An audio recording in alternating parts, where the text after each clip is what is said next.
They sold their home to save their son from bankruptcy, believing family meant sacrifice. But soon, the warmth of love turned to cold distance. Their daughter-in-law began to whisper about space, and burdens and silence from their son hurt more than words. One freezing night, they left a house that no longer felt like home, stepping into the snow with nothing but hope. What awaited them out there? Kindness from strangers, forgiveness, and one final summer of love would change everything. If this story touches your heart, like and subscribe for more moving tales of courage and compassion. The last weeks of autumn in Oregon carried that certain silence that only comes when the leaves have nearly given up their color.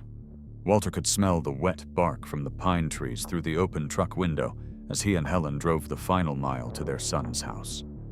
His hands, worn and nicked from 50 years of carpentry, gripped the steering wheel too tightly. He didn't say it aloud, but part of him already missed the creak of their old porch back in Springfield, the house they'd sold to pay off Mark's mortgage. "You'll like it here," Helen said softly beside him, her voice the way it always was when she was convincing herself of something. "The kids will be happy. Lydia has a big kitchen. You always said you liked big kitchens." Walter gave a small smile. "Big kitchens don't make small hearts bigger," he murmured almost to himself. She didn't answer, but her hand rested over his, frail and warm. When they pulled into the cul-de-sac, the house looked too new, too symmetrical, as though it hadn't yet earned its place among the trees. Lydia stood at the door, waving her smile, a bit too polished, the kind you wear for photographs. Mark came out behind her, awkward and tired. He hugged his mother first, then his father, more out of duty than warmth. Inside, the air smelled faintly of lemon cleaner and distance. Helen noticed the framed pictures immediately: Mark's graduation, their wedding. The two children grinning in Halloween costumes. No Walter, no Helen. On the mantel, a recent family portrait in a silver frame caught the afternoon light, Lydia radiant, Mark uneasy, the children pressed close. There was no place for the old faces that had helped pay for that frame. Helen's eyes lingered there just long enough for Lydia to notice. "We'll get a new one done soon," Lydia said quickly. "A big family shot, everyone in it." She was already moving on before Helen could answer. The guest room was tidy, almost sterile. The bed was neatly made, 2 towels folded into rectangles. Walter looked around. "Feels like a motel," he said quietly. Helen unpacked, slowly smoothing the quilt her mother had made decades ago. "It'll feel warmer soon," she replied, though her voice trembled. Dinner that night was polite, but hollow. Lydia asked about their old neighbors, how they managed to sell the house so fast. Walter answered in short phrases, chewing slowly. Mark talked mostly to the children, avoiding his parents' eyes. Afterward, while Helen helped clear plates, Lydia mentioned something about the utility bills going up. "It's probably fine," she said lightly, but Helen caught the way her tone sharpened when she added, "We'll just need to be mindful. 4 adults under one roof can add up."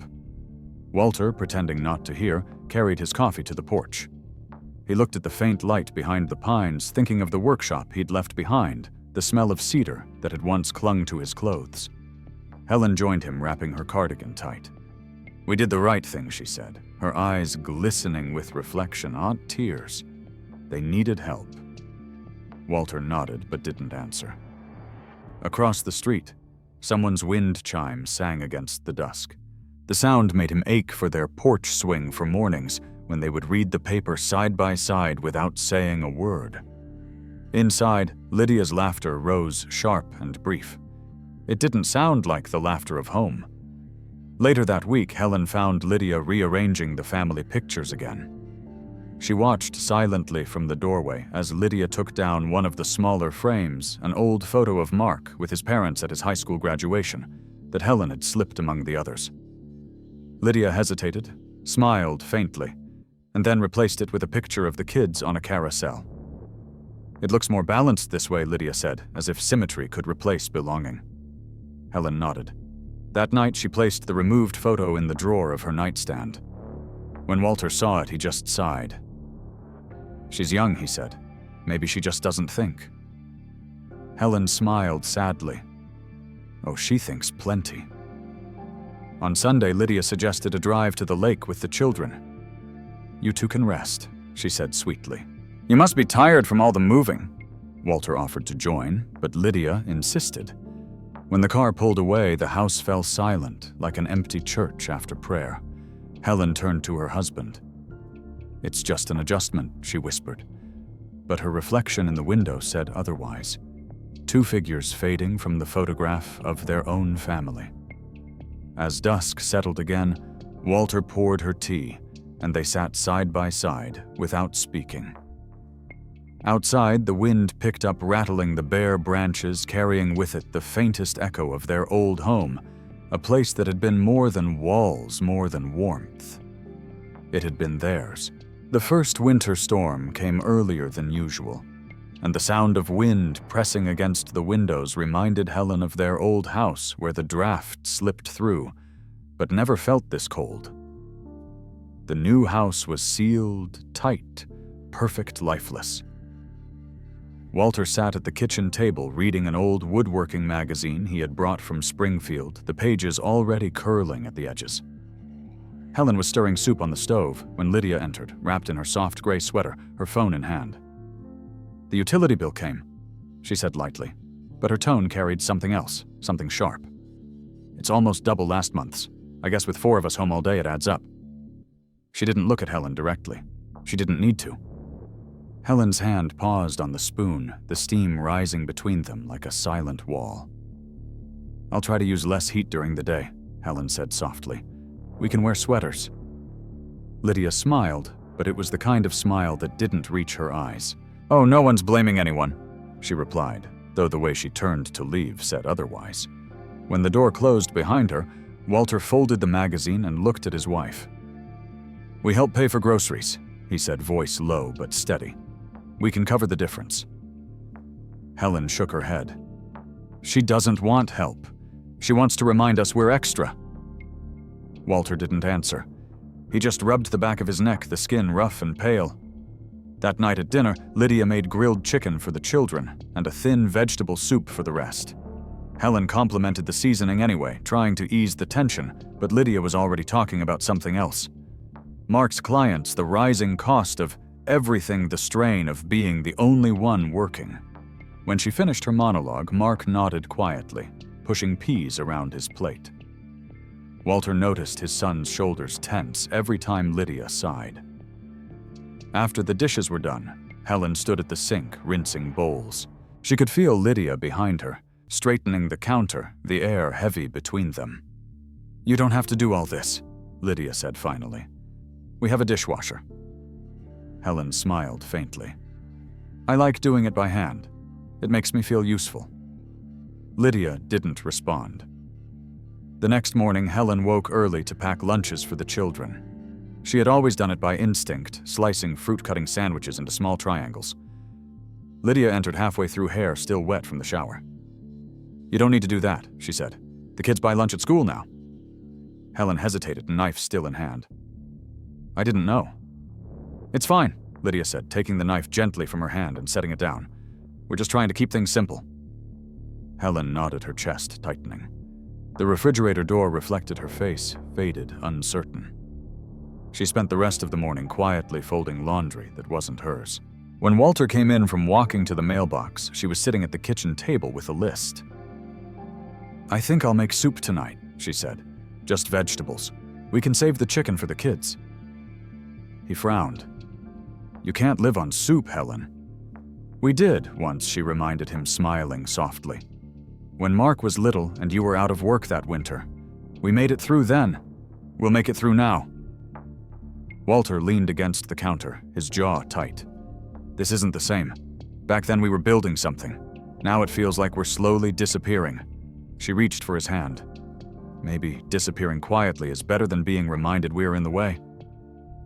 In the evenings, the house filled with the noise of television and laughter from the kids, but Helen and Walter stayed mostly in their room. Lydia had started turning down the thermostat after dinner, saying the kids slept better in a cooler house. Helen wrapped herself in layers of sweaters. Sometimes she heard Lydia talking on the phone in the kitchen, her voice lowered but clear enough through the vents. "They mean well, but it's hard. They just sit around. I can't afford to keep the whole place running for 2 retirees." There was a pause, then soft laughter. Helen sat on the edge of the bed staring at the folded quilt. Walter pretended not to hear. One evening, Mark joined them in the living room. Helen offered him tea, but he declined, rubbing his temples. "Work's been rough," he said. "Lydia's stressed. Don't take it personally." Helen smiled faintly. "We never do." Walter wanted to say something, anything, but his throat closed. The silence between father and son was heavier than words. Later that night, Helen opened a can of soup and divided it into 2 bowls. Walter looked at the small portions and frowned. "There's more in the cupboard," he said. "No need to skimp." Helen shook her head. The electric bill, remember, less cooking means less heat. She tried to sound light, but the weariness showed in her face. "Besides, the kids love the deli meat. Let's save it for them." Walter reached for her hand, but she pulled away gently. "It's fine," she whispered. "I'm not hungry." The next day, Lydia left a note on the fridge. "Please turn off lights when not in use." Helen folded it neatly and placed it in the drawer with the others. Small reminders, quiet reproaches. By the end of the week, she was timing her laundry for when Lydia was out, avoiding the dryer to save electricity. She hung their clothes in the garage, the damp smell clinging to the air. One afternoon, as she was pinning up a shirt, Mark came in silently, car keys in hand. He hesitated, watching her. "Mom," he said softly, "you don't have to do that." Lydia didn't mean "I know what she meant." Helen interrupted gently. "It's her house. We're guests. Guests don't use too much." He didn't answer. He just looked at her, then turned and left. That night when Walter came to bed, Helen was already asleep. Her thin hands curled under her chin, her breath shallow. The house was silent, except for the soft hum of the heater cycling off again, saving energy. Walter stared into the darkness, listening to the quiet he once cherished, now heavy as stone, knowing that kindness once freely given had become something to be rationed, like light or warmth or air. The morning began like every other, quiet and colorless. The sky was the shade of unpolished silver, and frost had crept up the corners of the window glass. Helen woke to the sound of running water and assumed Walter was shaving. She smiled faintly, pulling the blanket around her shoulders before stepping into her slippers. The floor was cold, the kind of cold that seeps into your bones. From behind the bathroom door came a sound that did not belong there. A dull, heavy thud followed by silence. Helen froze her heart, halting mid-beat. "Walter," she called softly at first, then louder when no answer came. The water continued to run. She turned the handle, but the door was locked. "Walter?" Her voice broke. No reply. She hurried down the hall to the kitchen, where Lydia sat at the counter with her laptop open, sipping coffee. "I think he's fallen," Helen said breathlessly. Lydia looked up, frowning slightly. "What do you mean, fallen in the bathroom?" Helen said, voice trembling. "He doesn't answer me." Lydia sighed, set her cup down and walked toward the hallway, her heels clicking against the floor. She knocked lightly on the door. "Walter? You okay?" Still nothing. "He must have slipped," Helen said, panic flooding her face. Lydia checked her watch. "I have a meeting in 5 minutes," she muttered. "Mark will be home soon." "We can't wait," Helen cried, reaching for the door. Lydia hesitated, then fetched a hairpin from her pocket and jimmied the lock. The door swung open, and the sound of water filled the space again, a steady hiss that drowned everything else. Walter lay on the tile, his gray hair darkened with blood, one arm twisted beneath him. The sight froze Helen where she stood. For a moment, the world seemed to shrink to the rhythm of that running faucet. "Oh, Walter," she whispered, falling to her knees beside him. The blood spread slowly, mixing with the water in small, crimson swirls. Lydia reached past her to shut off the tap. "He's breathing," she said flatly, crouching. "He hit his head, that's all." "We need to call an ambulance," Helen said, "now." Lydia straightened, pulling out her phone. She typed quickly and set it back on the counter. "I texted Mark. He's on his way. It's probably just a concussion. The emergency room will charge a fortune." Helen looked up in disbelief. He could have a brain bleed, she said, voice rising. He's 72. Lydia crossed her arms. Then help him to the bed. If he doesn't wake in an hour, we'll call. She turned to leave her heels echoing down the hall, her voice drifting back. Don't panic, Helen. You'll scare the kids. Helen pressed a towel against Walter's forehead, her hands shaking. Wake up, dear, she whispered. Please. His eyes fluttered for a second, but didn't open. The blood kept seeping through the towel. She didn't realize she was crying until she tasted salt. By the time Mark arrived, Walter was still unconscious, his breathing shallow. Helen sat beside him on the floor, her dress soaked through her palms, stained red. What happened? Mark demanded, kneeling beside his father. He slipped Lydia answered from the kitchen. He's fine. Just stubborn about hospitals. Helen lifted her head slowly. He never said a word, she murmured. He just fell. Mark touched Walter's neck, searching for a pulse. We should take him in, he said finally. Lydia's sigh came sharp and tired. If we do, the insurance won't cover everything. We just gotta head on the bills. Mark hesitated. Maybe we should wait an hour. Helen stared at her son, the same boy who once begged his father to carry him when he scraped his knee. She wanted to scream, but the sound caught in her throat. Instead, she stood, walked to the linen closet, and took a clean towel. He needs rest, she said quietly. She and Mark lifted Walter onto the bed, tucking a blanket around him. The room smelled faintly of antiseptic and fear. Helen sat beside him, her fingers brushing his forehead. You'll be all right, she whispered, though she wasn't sure anymore. Lydia appeared at the door holding a glass of water. Here, she said. If he wakes up, give him this. I'll check on him later. Her voice was clipped professional. When she left, Helen looked at the blood-stained towel in her lap. She carried it to the sink, rinsed it once, then stopped. The pink water spiraled down the drain like something being erased. She turned off the tap and pressed the wet cloth to her chest. Later, when Walter finally stirred, his voice was faint. Did I scare you? He murmured. Helen smiled weakly. You always did know how to make an entrance. He tried to laugh, but it turned into a cough. Don't move, she said quickly. You hit your head. He nodded and drifted back to sleep. Helen sat watching him until nightfall. The sound of Lydia's laughter came faintly from the living room, the television glow flickering under the door. When she stood to leave, Helen noticed a small trail of blood on the tile leading from the bathroom to the bed. She knelt, wiping each spot carefully with a clean rag, as though removing evidence of something unspeakable. Then she found the old knitted scarf she had made for Walter, the winter Mark was born. It was frayed at the ends, but still soft. She folded it around the stained towel and placed both inside the drawer of her nightstand.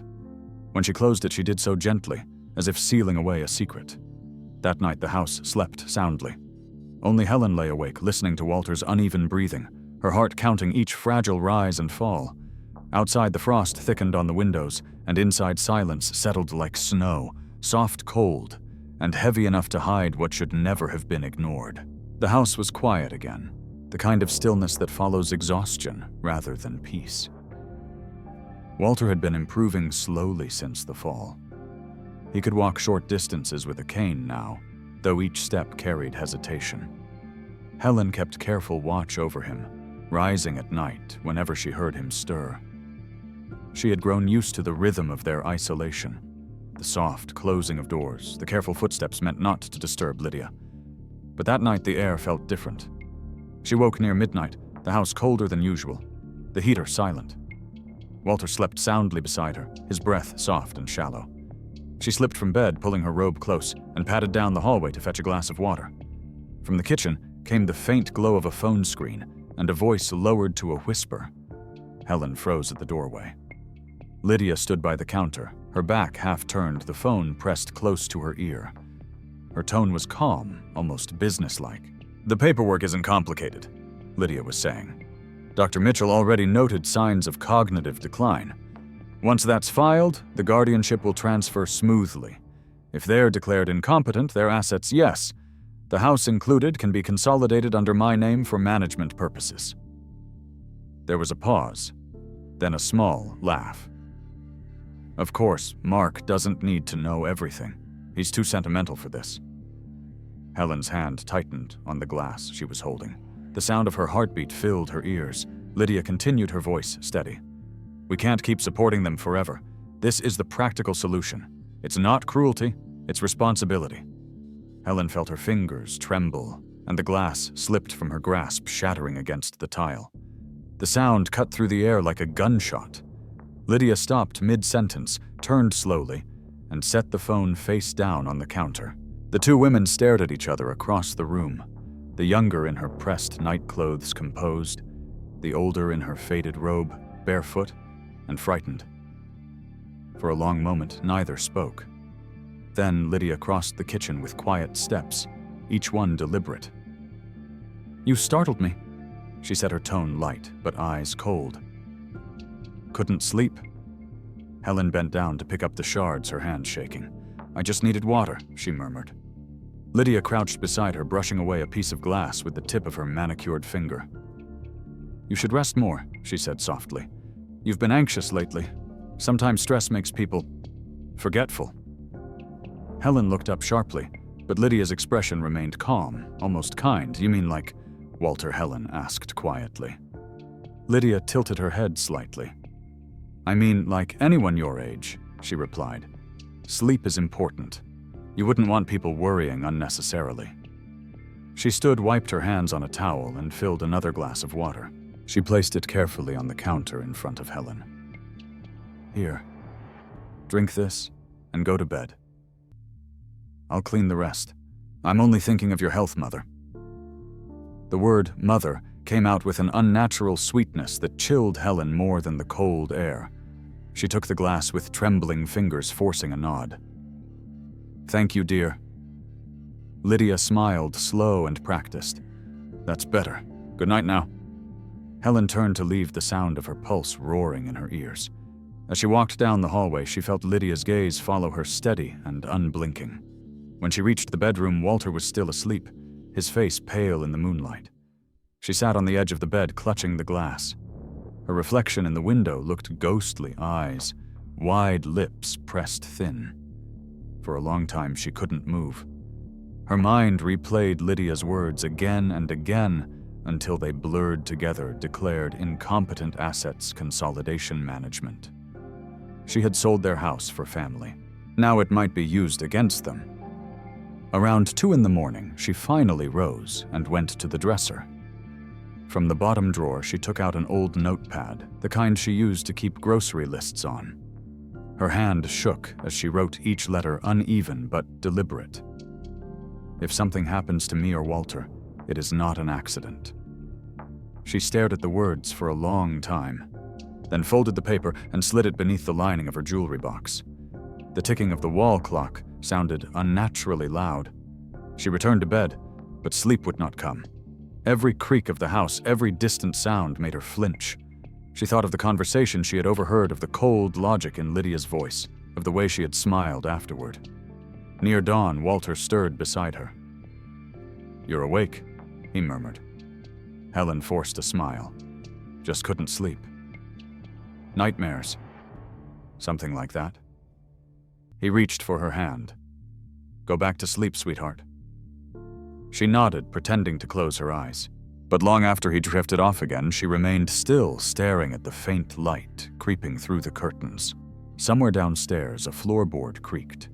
She imagined Lydia awake in the kitchen again, phone in hand, whispering plans into the dark.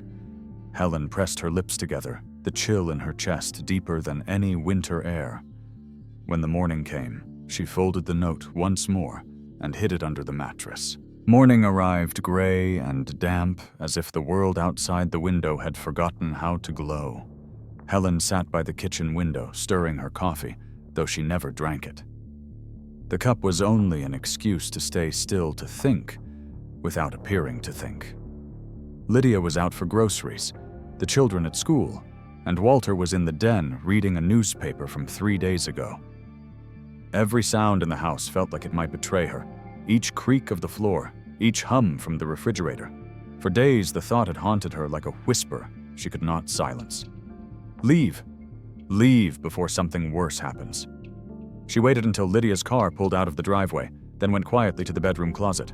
From the very back, she took down Walter's old work jacket, the one that still smelled faintly of sawdust and pine. Her hands trembled as she folded several small bills into a bundle and stitched them into the lining of her own coat. It wasn't much, just the last of the pension she had withdrawn for small emergencies. Now it was a lifeline. She packed slowly a few of Walter's shirts, his medicine, a worn photograph of Mark as a boy. Each item was a reminder of what they were leaving behind and what had already been taken from them. When she turned, she found Walter standing at the door, leaning on his cane. He looked at her for a long moment before speaking. "You're packing my things," he said softly. Helen froze, caught between guilt and resolve. "Just in case," she whispered. "In case of what he asked. In case we have to go." His brow furrowed. Go where her eyes met his, and for the first time in weeks, she let the truth surface. Anywhere, she said. Anywhere but here. Walter's hand tightened on the cane. "We can't just leave, Helen. This is Mark's home." "No," she said quietly. "It's Lydia's. Mark just lives in it." He sank down onto the edge of the bed, his face pale and lined with confusion. "If we go, what will happen to them?" Helen folded another shirt, her voice steady. "What will happen to us if we stay?" Silence stretched between them. Outside, the wind scraped dry leaves along the driveway. After a long time, Walter nodded once. "Then we'll need a plan." That night, they began to practice. It felt absurd at first, two old souls rehearsing escape, like fugitives in their own family's house. Helen taught Walter how to fold the blanket without rustling the sheets. He practiced standing without letting the bed creak. They learned which floorboards moaned and which stayed silent. Walter even timed the rhythm of Lydia's footsteps at night, the soft click of heels when she went to the kitchen, the pause before she opened the fridge. Each small detail became part of their choreography for survival. Helen wrote a list on the back of an old receipt. Money coat. Pills inside bag. Keys back door. Bus 6:45. She folded it twice and hid it beneath her pillow. During the day, she continued to play her part, the quiet, obedient mother-in-law who knit scarves and smiled politely. Lydia's suspicion never stirred. She was too absorbed in spreadsheets and late-night calls. But Helen noticed how the locks had been changed recently, how the mailbox key no longer fit, and she knew the window of safety was closing. One evening, as she pretended to mend a sleeve in the living room, Lydia walked in carrying a file folder. "The doctor wants to reevaluate Walter next week," Lydia said, not looking up. "Just routine paperwork?" Helen's needle paused midair. "Is it necessary?" Lydia smiled faintly. "It's just a formality. You should rest, Helen. You look pale." That night, Helen couldn't sleep. The moon cast pale light across the room, and she watched it move slowly across the floor until dawn. When she rose, Walter was already sitting by the window, fully dressed. "I couldn't sleep either," he said. "My head feels clearer today. Maybe it's time." She nodded. They spent the next 2 days gathering courage more than belongings. Helen tucked small items into her bag, a rosary, a hairbrush, a half-used notebook. Walter insisted on bringing his old pocket knife just in case, though she wasn't sure what use it would have.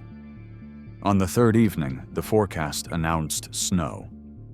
Lydia complained about having to drive in it, muttering that she might stay overnight at her sister's if the roads froze. Helen said nothing, but her heart lifted.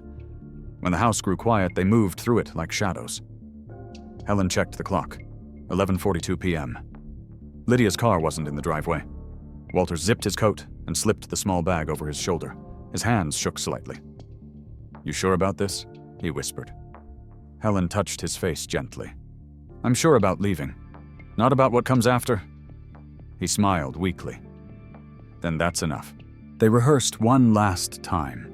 The turn of the lock, the creak of the door, the careful pause to listen for movement upstairs. The sound of the wind outside drowned their footsteps as they practiced opening and closing the door soundlessly. When they returned to bed, neither slept.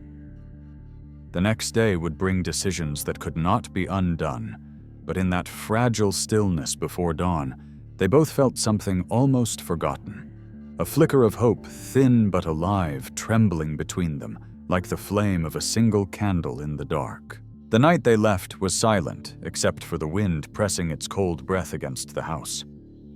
Snow had started falling earlier that evening, thin and hesitant at first, then heavier as midnight approached. Helen stood by the window watching flakes swirl through the yellow light of the street lamp.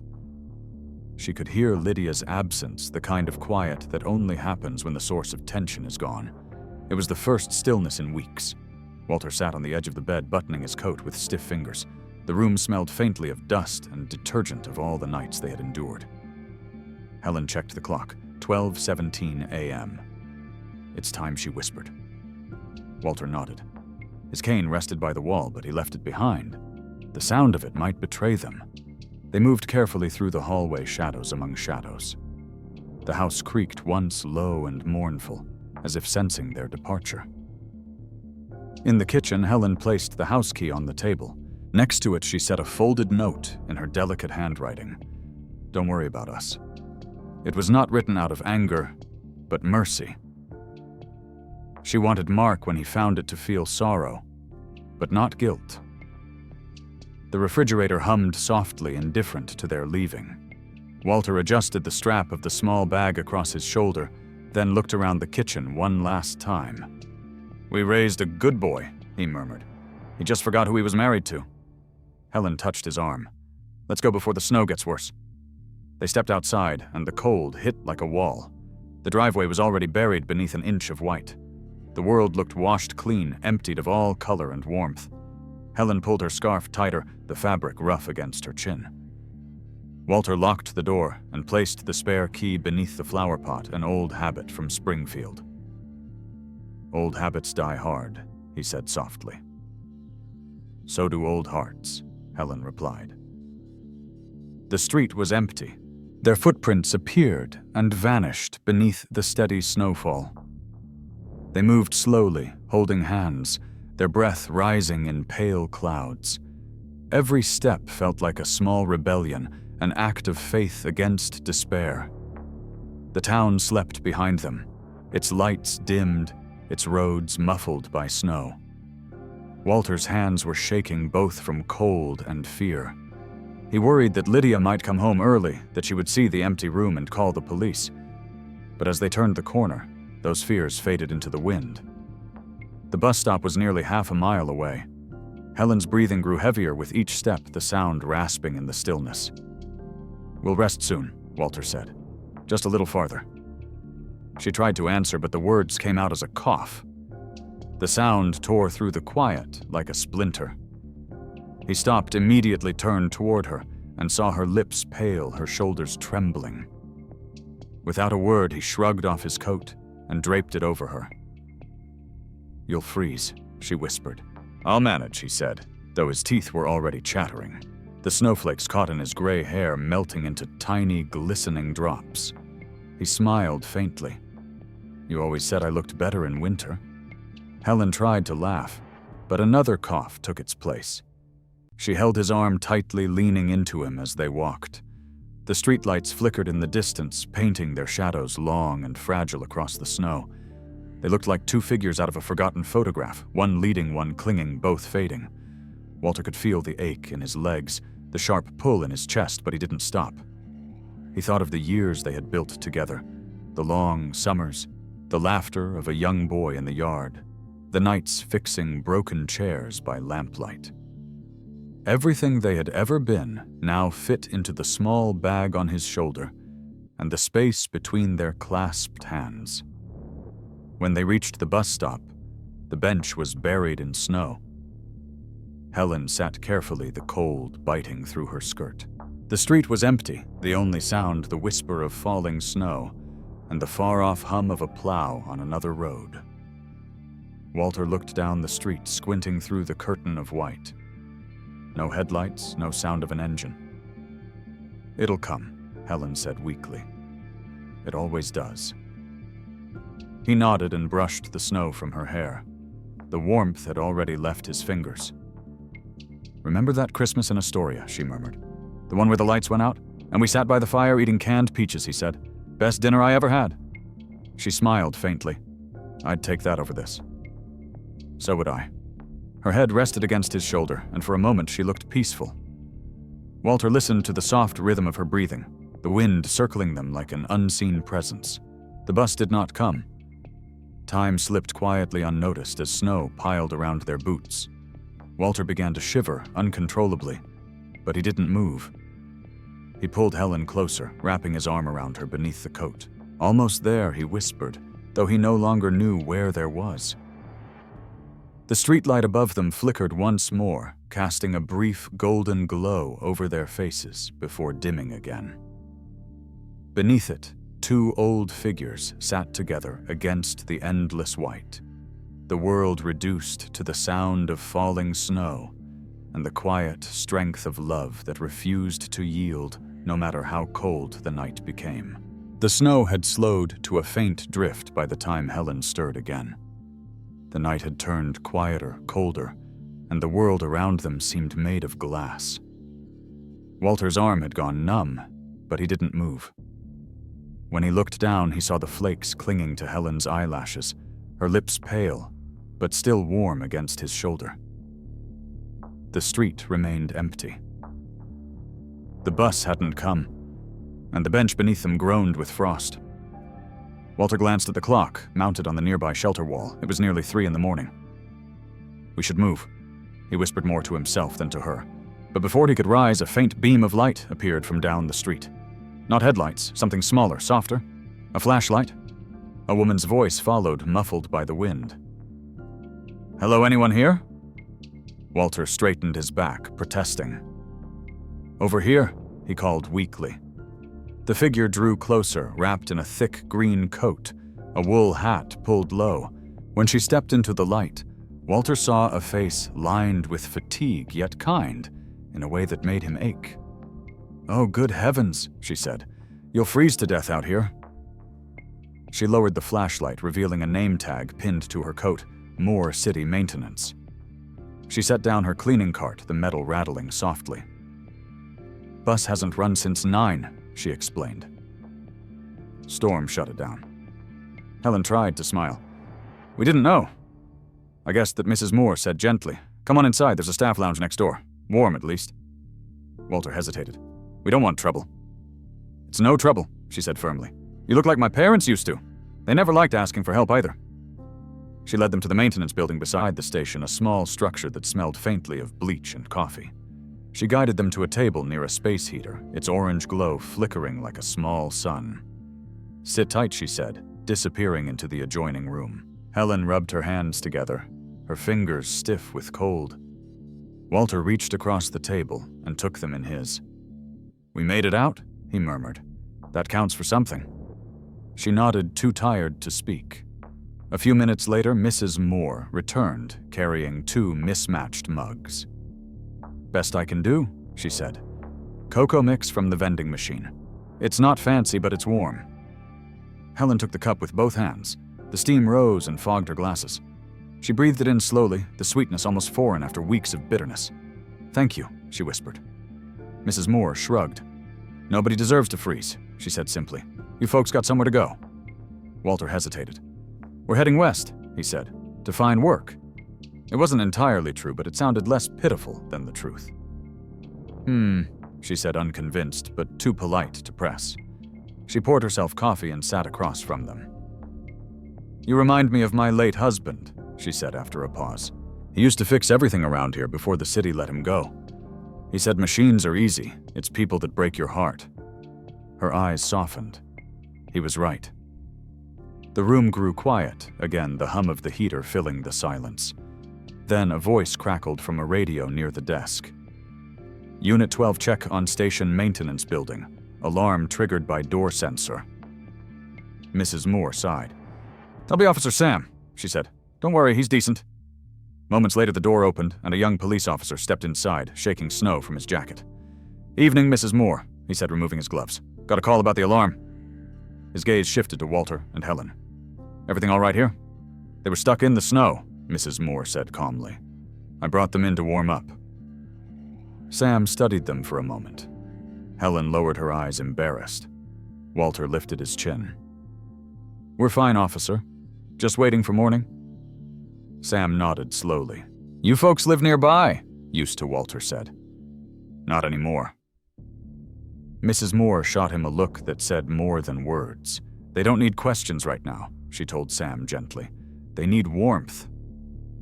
Sam hesitated, glancing at his radio, then back at the couple. "I just have to file a report."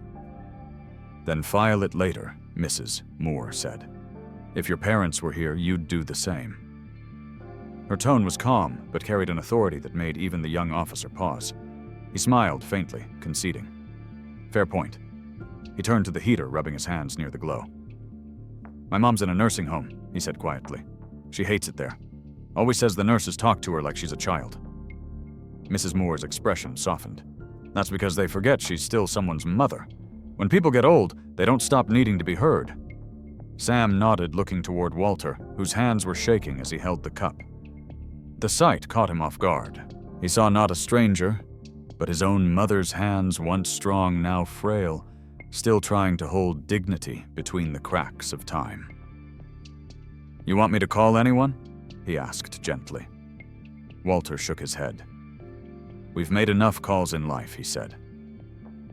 Sam didn't push further. He walked to the vending machine, inserted coins, and returned with a third cocoa. "Keep this one for later," he said, placing it in front of Helen. She smiled weakly. "You're very kind." "Not really," he said. "Just trying to do right." Outside, the snow had stopped completely. Dawn began to press faint light against the windows, soft and gray. Mrs. Moore stood and looked to the horizon. "Sun's coming up," she said. "Maybe the buses will run again soon." Walter followed her gaze, but his eyes stayed on the snow-covered street, an empty path leading somewhere far beyond this small act of mercy.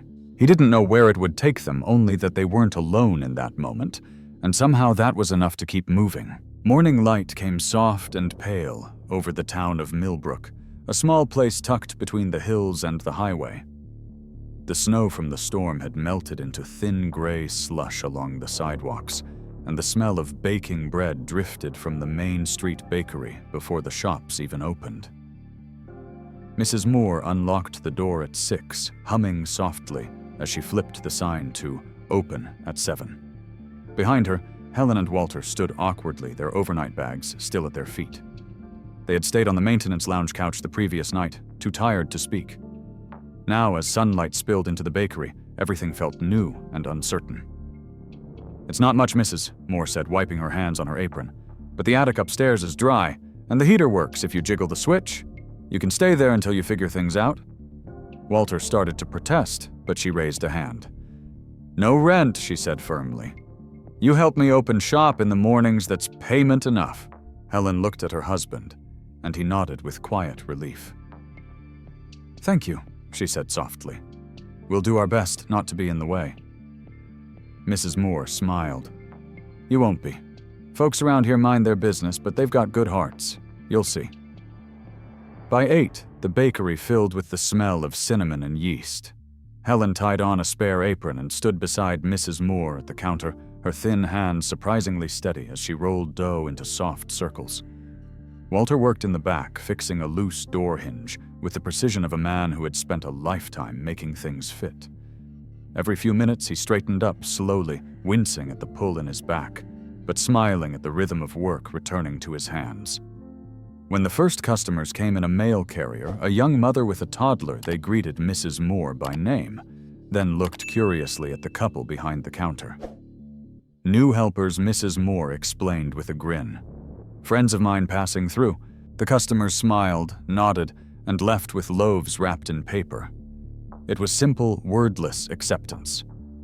By noon, Helen's cheeks were flushed from the heat of the ovens, and Walter's shirt was streaked with sawdust from the small repair jobs Mrs. Moore kept finding.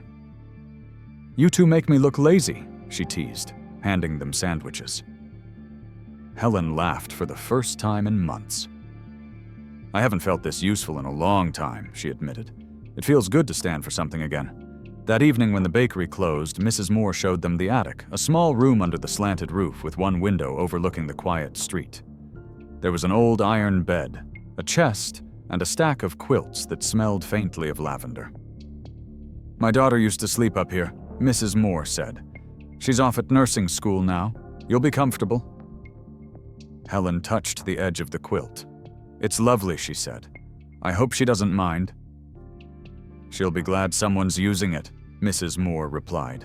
"She says the house gets lonely without laughter." Helen smiled faintly. "We'll try to provide a little." Days turned into a rhythm of small kindnesses. Walter repaired a cracked table in the front of the shop, sanding it smooth and reattaching the leg with a craftsman's patience. Helen taught Mrs. Moore's daughter Claire, home on weekends, how to bandage a burn properly after the girl scorched her wrist on a hot tray. "Cold water first." Helen said, her voice calm and firm. "Then wrap it gently. Burns heal better when treated with care, not panic." Claire nodded, eyes wide. "You were a nurse long ago," Helen said with a wistful smile. "Some things never leave your hands." Soon the townsfolk began to notice the elderly couple who always seemed to be there when someone needed help. When the hardware store owner's truck wouldn't start, Walter spent an hour in the cold, tightening a loose connection. When a boy scraped his knee outside the bakery, Helen cleaned the wound with the steadiness of habit, then gave him a cookie for bravery. Word spread quietly. No one knew their story, but everyone knew their kindness. They became the couple from the attic, familiar faces who brought calm wherever they went. On Sundays, when the bakery closed, Mrs. Moore would brew coffee and let Walter sit by the window, overlooking the church steeple. "You two belong here," she said once, watching the morning sun catch on the snow-covered roofs. "People like you remind the rest of us what decency looks like." Walter smiled, but said nothing. Helen looked down at her cup, her reflection wavering in the dark liquid. "We didn't come here to be an example," she murmured. "We came here because we had nowhere else." Mrs. Moore reached across the table and covered Helen's hand with her own. "Sometimes nowhere else is exactly where we're meant to start." Weeks passed. The attic became their home. Walter fixed the leaky roof himself with leftover shingles, and Helen planted herbs in a wooden box on the windowsill. The bakery thrived with their quiet efficiency. The customers began leaving little gifts, homemade jam, fresh fruit, a hand-knitted scarf, as if paying tribute, not just for bread, but for something unseen. At night, Helen would lie awake, listening to the wind outside, and feel for the first time in years that they belonged somewhere again. One evening, near closing, a young man came in to buy pastries for his wife. He looked tired, distracted, his coat dusted with snow. When Helen handed him the bag, she noticed how his fingers trembled slightly, how his eyes looked distant. "Hard day?" she asked gently. He hesitated, then nodded. "Long week. My father's sick and I can't afford the care he needs." Helen smiled kindly. "Take one more loaf. On the house. Bread helps with hard days." The man blinked, surprised. "You don't have to." "I know," she said, "but kindness grows faster when shared." He thanked her and left his shoulders a little straighter. Mrs. Moore watched from behind the counter and whispered, "You really have a way with people." Helen shook her head. "I just remember what it felt like when someone forgot I was still a person."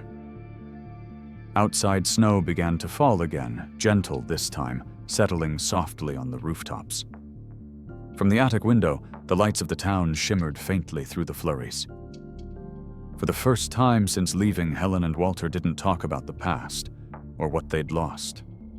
They simply sat together, listening to the world breathe quietly below, warmed by the small, miraculous comfort of being needed once more. The first spring in Millbrook came quietly, almost shy, as if afraid to disturb the fragile peace the town carried after months of snow. The bakery had begun opening its windows again, letting the scent of yeast and butter drift into the street, where children rode bicycles through puddles. Walter stood outside one morning fixing a loose shutter, while Helen arranged small bouquets of daisies in jam jars along the counter.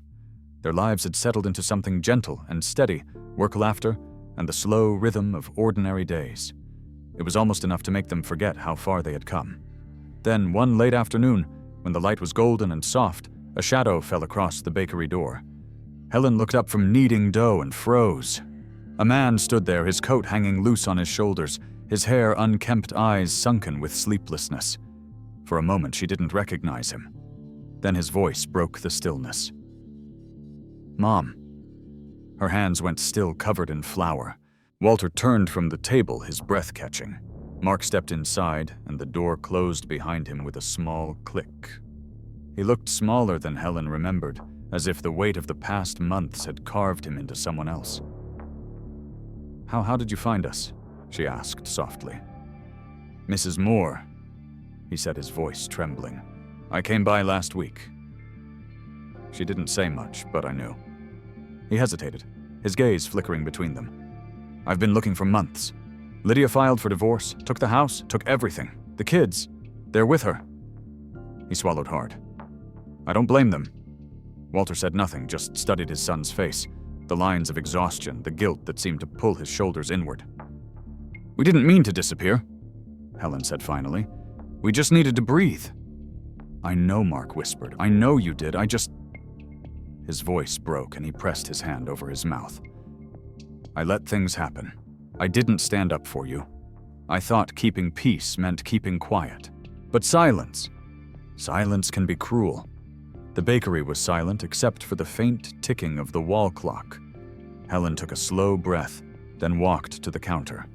She sliced a loaf of bread still warm from the oven, the crust cracking softly under the knife. She placed a piece on a plate, spread butter, that melted instantly, and set it before her son. "Eat," she said simply. Mark looked up confused. "Mom, I didn't come for food." "I know," she said gently, "but people shouldn't speak of regret on an empty stomach. Eat first, then talk." His eyes filled with tears. He picked up the slice, hands shaking, and took a bite. The warmth hit him immediately, simple and familiar, the taste of childhood, of mornings before everything grew complicated. He covered his face with his hands, and the sobs came quietly, helplessly. Helen stepped around the counter and placed her hand on his shoulder. "You're here now," she said softly. "That's what matters." Walter came closer, his steps slow but certain. He reached out and rested his calloused hand on the back of his son's neck, the same way he had when Mark was a boy, afraid of thunderstorms. "You made mistakes," Walter said, his voice steady. "So did we. But family isn't about who's right. It's about who stays." Mark looked up at them, his face wet with tears. "I don't deserve this," he whispered. "Maybe not." Walter said, a faint smile on his lips, but love was never something we earned. For a long moment, they stood in silence. Outside, the light shifted through the bakery window, falling in golden stripes across the floor. The scent of fresh bread mingled with the faint salt of tears. Helen wiped her hands on her apron and poured coffee for all three of them. "We start over," she said, her tone calm but firm. "No speeches, no apologies, just bread and coffee." Mark nodded, unable to speak. He took his father's hand, then his mother's, and something in that small circle, two hands weathered by time, one by regret, closed the distance years had built between them. As the evening deepened, Mrs. Moore passed by, the window saw the three figures inside, and smiled to herself. She didn't knock or interrupt. She knew forgiveness when she saw it. Inside, laughter came slowly, awkwardly at first, then freer. Walter told a small joke about the leaky roof that never stayed fixed. Helen scolded him for working too hard, and Mark laughed through his tears. It was a fragile kind of peace, but it was real, stitched together, not with grand gestures, but with breadcrumbs, warmth, and the quiet decision to love again, despite the pain. When the bakery lights dimmed, they stayed there long after closing three silhouettes against the soft glow. The scent of bread lingering like a promise that some things, no matter how broken, can still rise again. The following summer in Millbrook came earlier than expected, bursting through the last cool mornings with sunlight so bright it filled every window of the bakery. The flowers Helen planted on the sill were in full bloom, now spilling their colors like laughter down the wall. The little town was busier, the air scented with sugar coffee and the hum of easy living. Walter had slowed down that year, though he refused to admit it. His hair had gone completely white, and his hands, once so steady, trembled slightly when he poured coffee. Helen noticed, but she said nothing. She had learned long ago that love sometimes meant letting silence hold what words could not. They still opened the bakery together every morning at 6. Walter wiped the tables, Helen arranged the bread, and when Mrs. Moore arrived, they traded gentle teasing about whose loaf was prettier. Life had become small, but full-measured, not in years, but in shared mornings. One late afternoon, when the heat pressed softly through the open door, Walter sat by the window, the sun outlining his face in gold. Helen brought him a glass of water. "You should rest," she said, though she smiled when she said it. "Just 5 more minutes," he replied. "The light's good right now." He reached for her hand and held it loosely the same way he had done half a century earlier in a park bench by the lake where he first asked her to dance. "You remember that day?" he asked suddenly. "The one with the geese and the old radio?" Helen laughed. "You were so nervous you dropped the sandwich in the water. You still married me," he said, his eyes glinting. "I still did," she whispered. That night they went to bed early. The air was warm, filled with the scent of fresh bread cooling downstairs. Helen fell asleep first, her hand resting lightly over his. When the morning light came soft and gold through the curtains, she woke to silence that felt too complete.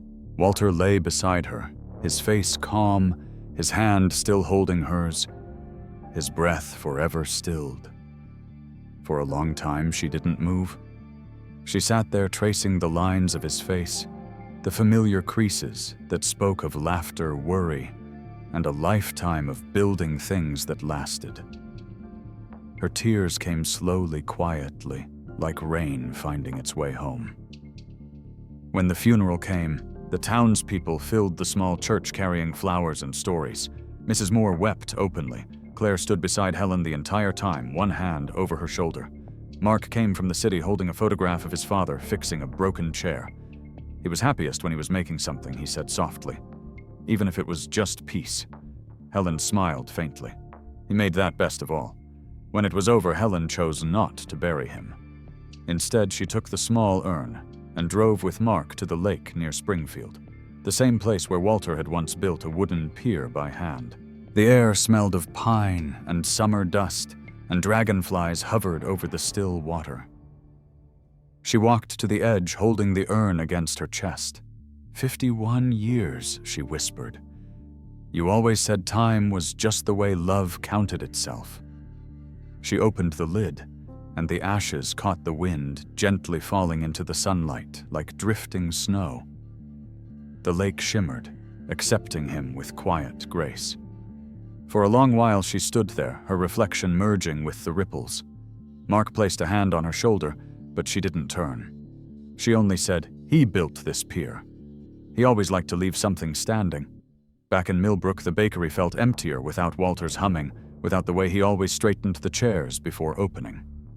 Helen worked slower now, but she kept the doors open every day, just as he would have wanted. She framed a small photo of Walter in his work apron and hung it near the counter. Beneath it, she wrote in neat, careful letters, "The elderly don't need pity. They only need trust." The customers noticed, paused to read, and always left with softer eyes. Some days Helen caught herself talking to the photograph as she kneaded dough, telling him about the morning deliveries or the weather. It wasn't sadness that guided her words, but habit, the rhythm of a heart that had learned to love quietly across both presence and absence. One afternoon, as she was wiping the counter, the doorbell chimed. A tall man in uniform stepped in his cap under one arm, a bouquet of daisies in his hand. Helen looked up, recognizing him immediately. "Officer Sam," she said warmly. He smiled. "It's Chief Sam now, actually." He placed the flowers gently on the counter. "I heard about Mr. Walter. I'm sorry I didn't come sooner." "He liked you," Helen said. "Said you had good manners for someone with a badge." Sam laughed softly. "He was a good man." He hesitated, then added quietly, "You once told Mrs. Moore that old people don't stop being themselves. They just need someone to listen. I didn't forget that. I started visiting my mother more. I stopped treating her like a patient." Helen's eyes softened. "How is she better?" He said, smiling. "She even baked cookies for my officers last week. Said you'd taught her indirectly?" Helen chuckled. "Then maybe Walter's kindness still has work to do." Sam nodded, his voice low. "Thank you, Mrs. Harper. for reminding me what care really means." He tipped his cap slightly, a gesture old-fashioned but sincere, and left the flowers by the photograph before walking out into the afternoon light. Helen stood there for a moment looking at the daisies, Walter's favorite. The sun slanted through the window, touching the framed picture, making it glow as though he were smiling back. She went to the oven, checked the rising bread, and felt that familiar warmth bloom again in her chest. Outside, the summer wind carried the scent of flower and wildflowers through the open door, and somewhere beyond the hills the lake shimmered beneath the same sun. Helen closed her eyes, whispered a quiet thank you to the world, and let the day continue as it always had, with work, with kindness and with love that never truly left. If this story touched your heart, take a moment to like and subscribe so more people can find it too. I'd love to hear what you think. Which part of Helen and Walter's journey moved you the most, and where in the world are you watching from tonight? Leave a comment below and share your thoughts.